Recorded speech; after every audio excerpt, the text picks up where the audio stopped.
Assalamu alaikum everyone. I hope you all are fine and doing good. I welcome you all to my new YouTube lecture.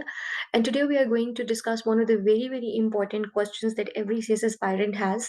और वो question ये होता है कि English ऐसे सबसे ज़्यादा फेल क्यों होता है, क्यों कैंडिडेट्स इंग्लिश ऐसे को पास नहीं कर पाते और इंग्लिश ऐसे क्यों सबसे ज़्यादा टफ सब्जेक्ट है पास होने के लिए। अगर आप वैसे ओवरऑल जनरली भी लोगों से पूछें तो आपको जो जनरल ओपिनियन मिलेगा वो ये मिलेगा कि हर कोई जो सबसे ज़्यादा फ्लंक होता है वो इंग्लिश एसे और प्रेसी कॉम्पोजिशन में ही होता है। लेकिन आप अभी जो हम लोग फोकस करेंगे वो हम इंग्लिश एसे पे फोकस करेंगे, फिर आहिस्ता-आहिस्ता हम सारे सब्जेक्ट्स ऑप्शनल और कंपल्सरी सबकी बात करेंगे कि किसका क्या स्कोरिंग ट्रेंड है और किसके अंदर क्या मेजर मिस्टेक्स होती हैं जिनको सॉल्व करके we can have the good marks. लेकिन currently we are focusing on the English essay और हम ये बात एस्टैब्लिश करने की कोशिश करेंगे कि सीएसएस में सबसे ज़्यादा फेलियर रेशियो इंग्लिश एसे का क्यों है और वो कौन से मिथ्स हैं जिसकी वजह से जो इंग्लिश एसे है वो बहुत सारे एस्पायरेंट्स को मुश्किल लगता है and they are not able to pass the English essay. So let's start the lecture and सबसे पहले हम लोग जो है वो एफपीएससी की वेबसाइट पे जाके अगर इंग्लिश एसे के सिलेबस को देखें तो हमें नज़र आता है कि इंग्लिश एसे का कोई ऐसा सिलेबस नहीं है जिस तरह से आपके बाकी सब्जेक्ट्स का है। तो हम लोगों ने यहाँ पे जब इसका सिलेबस खोला तो हमारे सामने जो है वो एक स्टेटमेंट आई और स्टेटमेंट में लिखा हुआ है कि candidates will be required to write one or more essay in English. A wide choice of topics will be given. Candidates are expected to reflect comprehensive and research-based knowledge on a selected topic. Candidates' articulation, expression, and technical treatment of the style of English essay writing will be examined. यहाँ पर हम लोगों ने ये बात देखी कि FPSC ने हमें बहुत क्लियरली बता दिया है कि जी आपने एक या एक से ज़्यादा जो भी ऐसे उन्होंने जिस तरह भी उन्होंने कहा होगा वैसे हम लोगों ने ऐसे लिखना होगा। हमारा जो टॉपिक होगा वो कोई एक किस्म का टॉपिक नहीं होगा, मल्टीपल किस्म के टॉपिक्स होंगे, वाइड चॉइस होगी हमारे पास टॉपिक्स की, 10 टॉपिक्स होंगे, एक टॉपिक के ऊपर हम लोगों ने लिखना होगा, 100 मार्क्स का हमारा इंग्लिश ऐसे होगा। कैंडिडेट्स से एक्सपेक्ट करता है एफपीएससी कि वो एक कॉम्प्रिहेंसिव और रिसर्च बेस्ड नॉलेज जो है वो सिलेक्टेड टॉपिक के ऊपर दें। वो ये भी एक्सपेक्ट करता है कि कैंडिडेट कोई क्रैम्ड नॉलेज, बुकिश नॉलेज ना दे, बल्कि वो अपनी एक रिसर्च, अपनी एक क्रिटिकल थिंकिंग और अपनी क्रिएटिव राइटिंग के बेसिस के ऊपर ऐसे को अटेम्प्ट करे। साथ में वो ये भी कहता है कि हम एग्जामिन करेंगे कि इंग्लिश ऐसे का जो ट्रीटमेंट ऑफ स्टाइल है उस पर्टिकुलर ऐसे का, क्या वो उसको ड्यू वेट दिया गया है, उसको ड्यूली एड्रेस किया गया है या नहीं किया गया, एक्सप्रेशन कैसा और कैंडिडेट की आर्टिकुलेशन कैसी है। सबसे पहले मैं आपको ये बताती चलूँ कि आर्टिकुलेशन का मतलब ये होता है कि लेट्स सपोज़ आपने एक बात की और उस बात को प्रूव करने के लिए आपने फर्दर कुछ एविडेंस दिया, तो you are basically articulating your whatever argument you have given. तो उस चीज़ को आर्टिकुलेट करने के लिए आप एग्जाम्पल भी दे सकते हैं, फैक्ट फिगर दे सकते हैं, किसी रिपोर्ट का रेफरेंस दे सकते हैं। आप अपनी बात को जो है वो आगे बढ़ाते हैं, उसको फर्दर एक फर्दरेंस देते हैं। एक्सप्रेशन का मतलब ये होता है कि आप जो बात करना चाह रहे हैं वो अगले बंदे को आप ठीक तरीके से एक्सप्रेस करें और अपना पॉइंट ऑफ व्यू उसको समझाएँ और वो इस तरह से समझाएँ कि उसके अंदर जान जो है वो नज़र आए, उस एक्सप्रेशन उस चीज़ के अंदर एक एक्सप्रेशन हो, उस चीज़ में एक जान हो, उसमें एक ज़िंदगी उसकी जो है वो उस चीज़ की एक लाइफ़ हो, तो मीन्स कि वो उसको हम एक्सप्रेशन कहते हैं। सिमिलरली एक टेक्निकल ट्रीटमेंट हर इंग्लिश एसे की होती है, यानी कि अगर आपका एसे जो है वो आर्गुमेंटेटिव होगा, डिस्क्रिप्टिव होगा, लिटरेरी होगा, तो ऑफ कोर्स हर तरह का जो इंग्लिश एसे होगा उसकी एक अपनी टेक्निकल ट्रीटमेंट है। सो बेसिकली ये वो चीज़ें हैं जो कि उसने जनरली यहाँ पर बता दी हैं, लेकिन ये सिर्फ़ और सिर्फ़ इन्हीं चीज़ों तक जो है बात महदूद नहीं है। There are multiple other things जो कि हमसे एग्ज़ामिनर चाह रहा होता है। तो हम लोगों ने यहाँ पर ये एस्टैब्लिश कर लिया कि जी हमारे इंग्लिश एसे में ये सारी की सारी चीज़ें होंगी, तो हमारा इंग्लिश एसे जो है वो अच्छे ग्राउंड्स के ऊपर इवैल्यूएट होगा और हमारा इंग्लिश एसे पास भी होगा और उसके अंदर अच्छे मार्क्स भी आएँगे। अब क्वेश्चन ये आता है कि कैंडिडेट्स फेल क्यों हो जाते हैं? तो कैंडिडेट्स फेल इसलिए हो जाते हैं कि अगर हम एग्ज़ामिनर रिपोर्ट खोलें गुड एसे की, जो कि एफपीएससी की वेबसाइट पर पड़ी हुई है, तो वहाँ पर हमें नज़र आता है जी इंग्लिश एसे के ऊपर फीडबैक आया हुआ है from the subject experts and examiners. अब सब्जेक्ट एक्सपर्ट्स ये कहते हैं कि जो कंपैरेटिव एग्जामिनेशन है it provides the following instructions related to essay paper, जो कि हम लोगों ने पीछे पढ़ा कि हम जो है वो कैंडिडेट को किन-किन ग्राउंड्स के ऊपर जज करेंगे। तो एफपीएससी ये कहता है कि हमने इंग्लिश एस्से की जो है वो कुछ सालों की पुरानी परफॉर्मेंस देखी और इसकी बेसिस के ऊपर हमने एक फीडबैक दिया ताकि हम लोगों को गाइड कर सकें और जनरल इन्फॉर्मेशन दे सकें कि बेसिकली आपके एसेस किस तरह के थे, ठीक है? अब यहाँ पर जो आपका एग्जामिनर रिपोर्ट है अगर आप इसको ही पढ़ लें तो आपको ये समझ आ जाएगी कि जो गुड एस्से है वो एक्चुअली किसको कहता है एग्जामिनर एफपीएससी का और किस एस्से को वो गुड एस्से नहीं कहता। तो इसका कहने यहाँ पर बात करने का मकसद और मतलब ये हुआ कि आपके जो इंग्लिश एस्सेज हैं वो कोई वैसे ही आपका एग्जामिनर बैठा नहीं है आपको फेल करने के लिए, उसने अपने माइंड में ये बात नहीं बनाई हुई कि हम आपको फेल ही करेंगे। इसका मतलब ये है कि आप उन लाइन्स के ऊपर अपने इंग्लिश एस्से को नहीं अटेम्प्ट करें जो कि लाइन्स प्रिस्क्राइब्ड हैं बाय एफपीएससी और जिन लाइन्स के ऊपर आपका एस्से एफपीएससी चाहता है कि आप लिखें। सो बेसिकली सबसे पहले तो जो एक मिथ है कि जी इंग्लिश एस्से का फेलियर रेशियो बहुत ज़्यादा है, बहुत ज़्यादा फेल किया जाता है, वो फेल किया नहीं जाता, बल्कि आप इंग्लिश एस्से को उन लाइन्स के ऊपर डेवलप नहीं करते, उन लाइन्स के ऊपर लिखते नहीं हैं जिसके बेस के ऊपर आपको पास किया जाए। So the thing is that the myth has been bursted here कि आपका इंग्लिश एस्से जो है वो फेल किया नहीं जाता, बल्कि वो फेल होता है और वो फेल आपकी ही वजह से होता है क्योंकि आप उसको अकॉर्डिंग टू दी स्ट्रक्चर जो कि गिवन है एफपीएससी की वेबसाइट के ऊपर, एफपीएससी जो एक पूरी रिपोर्ट लेता है देता है आपकी गाइडेंस के लिए, उसको आप फॉलो नहीं करते। तो हम लोग ये देखते हैं यहाँ पर कि जी हमारा एस्से फेल क्यों होता है, तो एस्से इसलिए फेल हो जाता है कि कैंडिडेट्स इंग्लिश एस्से के अंदर क्या करते हैं, हमेशा रैंडम आइडियाज़ प्रेज़ेंट करना शुरू हो जाते हैं। देखिए अगर आप कहीं ईंट कहीं का रोड़ा मिला के जो है कोई बात करेंगे तो कभी भी आपका आइडिया जो है वो कोहेरेंट नहीं होगा। अगर आपकी बात जो है उसके अंदर तसलसल नहीं होगा, उस बात का कोई सिर या कोई पैर नहीं होगा, तो कभी भी आपका आइडिया जो है उसके अंदर एक वैलिडिटी नहीं होगी। अगर आप आगे-पीछे की बातें करेंगे, रैंडम बातें करेंगे, तो वो कभी भी आपका एग्ज़ामिनर उस चीज़ को पसंद नहीं करेगा। दूसरी जो एक क्वेश्चन्स अटेम्प्ट करने में ऐसे क्वेश्चन अटेम्प्ट करने में स्टूडेंट्स मिस्टेक करते हैं, वो ये करते हैं कि वो जो आर्गुमेंट देते हैं उसके पीछे कोई लॉजिकल रीज़निंग नहीं होती, कोई रिसर्च बेस्ड फैक्ट नहीं होता। फॉर एग्ज़ाम्पल देखिए लॉजिकल रीज़निंग हर जगह हमें पता है कि बहुत इंपॉर्टेंट होती है क्रिएटिव राइटिंग में, क्रिटिकल थिंकिंग के अंदर। अगर आप किसी बात को लॉजिकली प्रूव नहीं कर सकते, उसके पीछे रीज़न को नहीं डिफाइन कर सकते, तो आपका आर्गुमेंट टोटली फ्लॉड होता है। तो यहाँ पर अगर आप आर्गुमेंट विदाउट लॉजिकल रीज़न या रिसर्च बेस्ड फैक्ट देंगे, उसके पीछे कोई फैक्ट नहीं होगा। आप ये कहेंगे जी पाकिस्तान के अंदर इन्फ्लेशन जो है वो बहुत ज़्यादा हाई है, स्काई रॉकेटिंग है। लेकिन आप उसके साथ अगर कोई फैक्ट एक्सप्लेन नहीं करेंगे तो वो चीज़ लॉजिकल नहीं होगी। या अगर आप ये कहेंगे जी पाकिस्तान में लोगों की परचेज़िंग पावर पैरिटी जो है वो बिल्कुल ज़ीरो हो गई है और आप उसको रेफ़र नहीं करेंगे with the consumer price index और the trends of the inflation, तो आपने उसके पीछे कोई लॉजिकल रीज़न नहीं दिया। आपने सिर्फ़ एक बात की है लेकिन आप उसको प्रूव नहीं कर सकते, आप उसके पीछे लॉजिकल रीज़न नहीं दे सके। उसके बाद lack of coherence and creativity होती है। कोहेरेंस का मतलब ये होता है कि अगर आपने एक बात शुरू की है ए से, तो आप उसको ए से लेकर ज़ेड तक एक ही तसलसल के अंदर लेकर जाएँ। उसके अंदर बीच में कहीं ऐसा ना हो कि आपने एक आइडिया शुरू किया और वो आइडिया चलते-चलते किसी और जानिब निकल गया। आपने करना ये है कि जिस तरह के आइडिया को आपने लेकर स्टार्ट किया है या जिस थीम को आप डिस्कस कर रहे हैं, फॉर एग्ज़ाम्पल अगर आपका थीम जो है वो universal human equality is utopian है, या अगर आपका थीम जो है वो है कि I disapprove what you say but I shall defend till death your right to say it, तो आपका आइडिया शुरू जहाँ से हुआ है वो आखिर तक भी वही रहे। यानी अगर आप ये बात एस्टैब्लिश कर रहे हैं या आप इस बात को आप ये स्टैंड लेते हैं कि ठीक है जी यूनिवर्सल ह्यूमन इक्वालिटी दुनिया में एग्ज़िस्ट नहीं करती, तो एंड तक आप इसी पॉइंट को प्रूव करें, ना कि आप उसके अंदर कुछ और चीज़ें ले आएँ जो कि उस टॉपिक से डेविएशन की तरफ जा रही हों। उसके बाद क्रिएटिविटी होनी चाहिए। क्रिएटिविटी का मतलब ये है कि आप जो है वो जो भी बात करें उसको इस तरह से कहें कि उसके अंदर एक क्रिएटिव थिंकिंग का या क्रिएटिव राइटिंग का एक एस्पेक्ट नज़र आए। आप उसके अंदर इडियम्स को यूज़ करें, आप अच्छा एक्सप्रेशन यूज़ करें, आप उसके अंदर जो बात है वो इस तरह से करें कि उसमें खूबसूरती हो, उसके अंदर एक बनावट हो, तो that is basically the element of the creativity.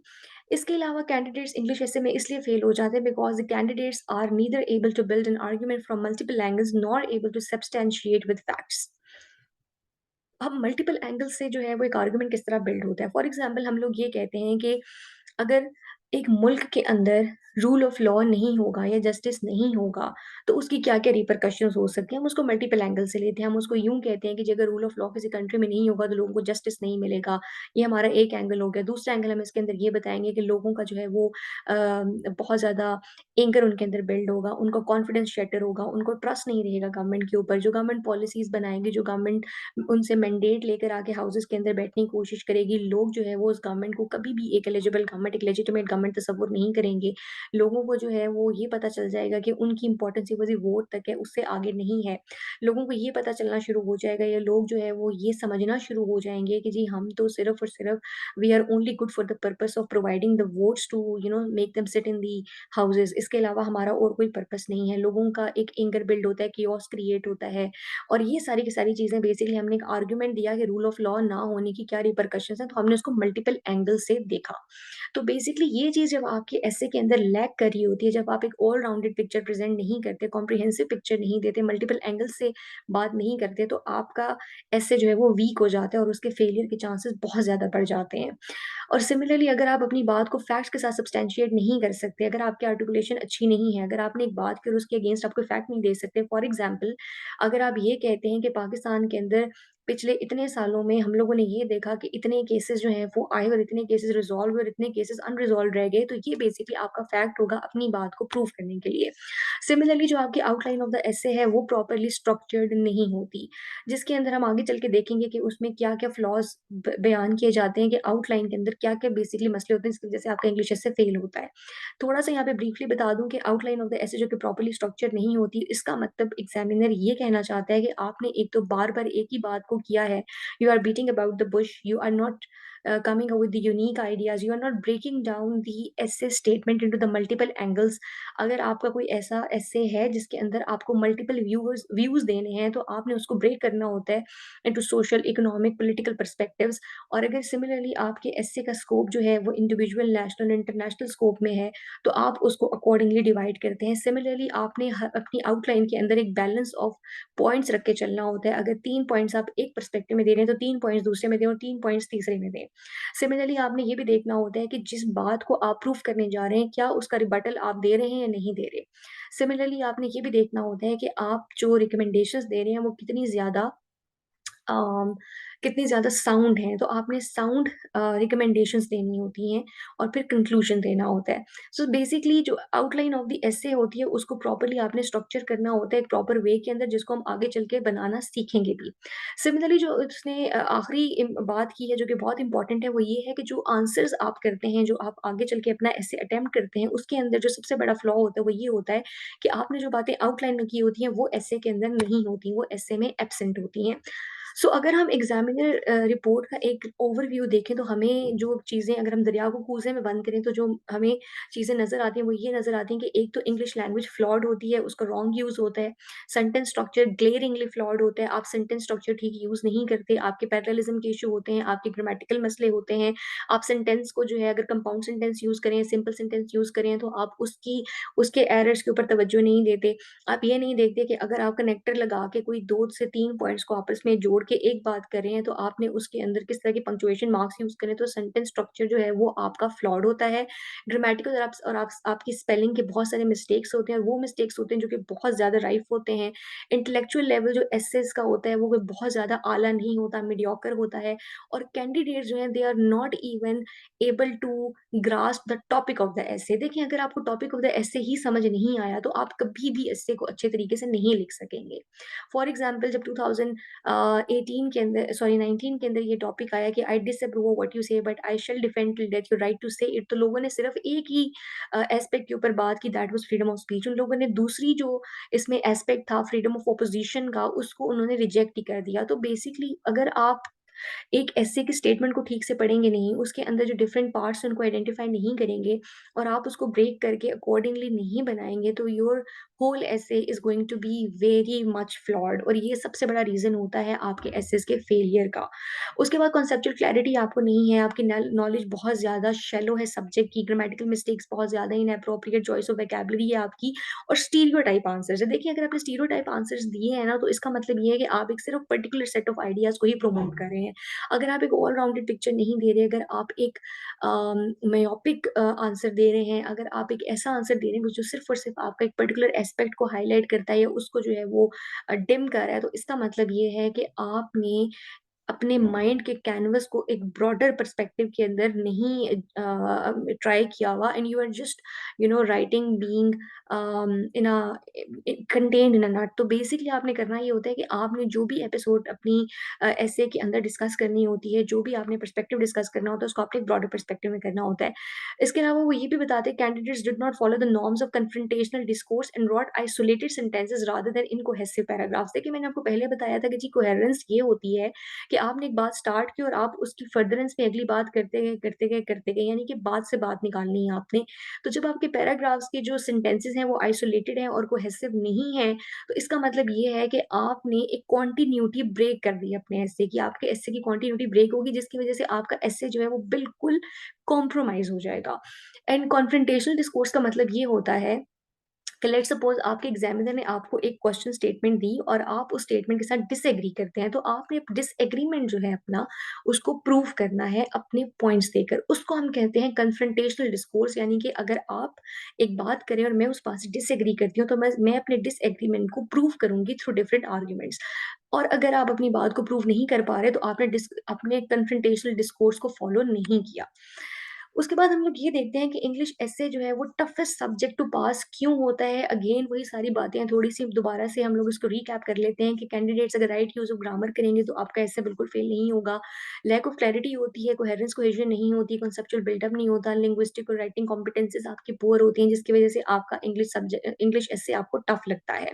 आपकी रीडिंग नहीं होती, लॉजिकल रिस्पॉन्स नहीं होता, कन्फ्रंटेशनल आर्गुमेंटेशन नहीं होती, क्रैम्ड बुकिश नॉलेज होता है जो कि आप जाके पोर कर देते हैं, सेल्फ एनालिसिस नहीं होता, लैक ऑफ प्रेजेंटेशन होती है, आपके एस्से अगर अच्छा लिखा हुआ नहीं है, उसकी प्रेजेंटेशन अच्छी नहीं है, उसमें खूबसूरती नहीं है, तो इसका मतलब ये है कि आपने अपने एस्से को बिल्कुल भी अच्छे तरीके से प्रेज़ेंट नहीं किया, जो कि बहुत आपके एस्से में आपके मार्क्स को कॉम्प्रोमाइज़ करते हैं। और अक्सर जो आपके स्टूडेंट्स आपने देखा होगा वो 25 मार्क्स लेके 30 मार्क्स लेके फेल हो रहे होते हैं।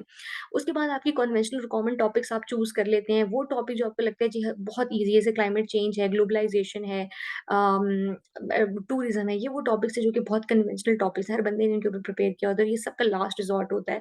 और बहुत कन्वेंशनल और कॉमन टॉपिक्स जो हैं वो अगर आप चूज़ करें तो भी आपका जो है वो सब्जेक्ट आपको अच्छे मार्क्स नहीं दिलाता और आप पास नहीं होते। सिमिलरली अगर आप क्रिएटिव नहीं है, क्रिटिकल नहीं है, एनालिटिकल स्टार्ट नहीं आपने लिया, अपने इंग्लिश एसे के थीसिस स्टेटमेंट को अच्छा नहीं आपने बनाया, तो वो कभी भी आपको आगे चल के एग्ज़ामिनर इंटरेस्टेड नहीं होगा आपके एसे को पढ़ने के अंदर। राइटर की अपनी फीलिंग क्या है, उसके अपने थॉट्स क्या हैं, वो किस तरह से अपनी थॉट्स को कन्वर्ट करता है आर्गुमेंट्स के अंदर, ताकि वो रीडर को कन्विंस कर सके कि जो पॉइंट वो प्रूव करना चाह रहा है, वो उसको प्रूव करने के काबिल है।